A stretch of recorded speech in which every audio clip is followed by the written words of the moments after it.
A është e vërtet që kur vdes njeriu rrin në ajër, rrin në ajër. Rrin në ajër, to pa njerëzit. Kush ka ardhur ke shtëpia? Si çaka filoni. Ej zoti më. A është e vërtet që kur vdes njeriu rrin në ajër dhe nuk gjykohet, po lutet që të bëhet dita e Kiametit. Po. Ai thotë hongra unë të hajnë dhe këto të tjerët.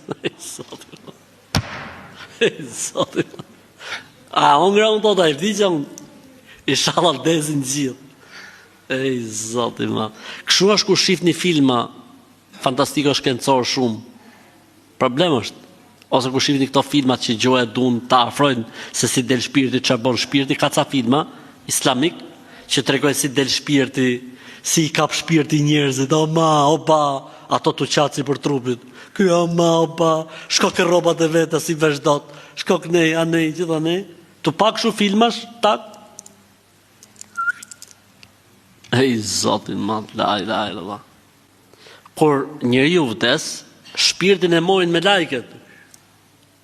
Nëse është i mirë, ngjitet deri në qiellin e 7, thot me lajket, thot Zoti, shkruajeni emrin e robit tim në librin e ligjin dhe vendoseni shpirtin e tij në xhenet.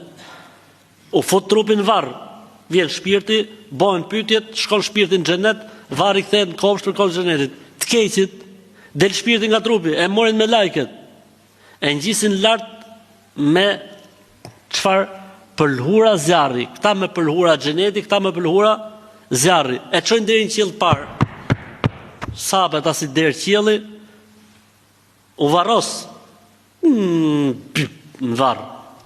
I bëhen pyetjet, s'përgjigjet, shpirti shkon në xhenem, xhenemi derdhet në varr, i bëhet varri gropër në xhenemit. Ai pari thot, Zoti i madh, boje Kiametin sa më shpejt, sepse shpirti është në xhenet, do të bashkohet me trupin siç jemi ne sot. Ndërsa ky tjetri thotë, Zot kurrë mos e bë Kiametin, o Zoti im, se e di se çfarë e pret kur të bashkohet me trupin.